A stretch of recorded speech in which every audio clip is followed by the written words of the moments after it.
లోకానికి వెలిగిచ్చాడు. ఆయన ప్రాణం పెట్టి లోకానికి వెలిగిచ్చాడు. ఆయన చనిపోయి తిరిగి లేచి మనందరికీ వెలుగునిచ్చాడు. అలాగే కొవ్వితే ఏ విధంగా కరిగిపోయిందో, ఏ విధంగా అది ఇదైపోయి నశించిపోయి అనేకులకు అన్ని జనులకు వెలుగైందో, అలాగే యేసు చెప్పాడు, నేను లోకానికి వెలుగునై ఉన్నాను, నన్ను వెంబడించండి, మీరు వెలుగులో నడుస్తారని ప్రభు చెప్పారు. కనుక మనం అందరం కూడా క్రీస్తుకు రాయబారులమై, క్రీస్తుకు బిడ్డలమై మన ముందు సాగాలని దేవుడు కోరుకుంటున్నాడు. దేవునికి మహిమ కలుగును గాక. హల్లెలూయా.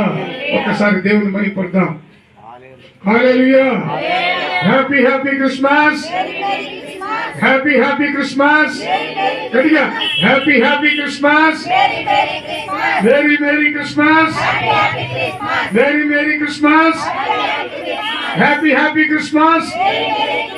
దేవునికి మహిమ కలుగును గాక. యేసు రాజుకే, యేసు రాజుకే, రాజు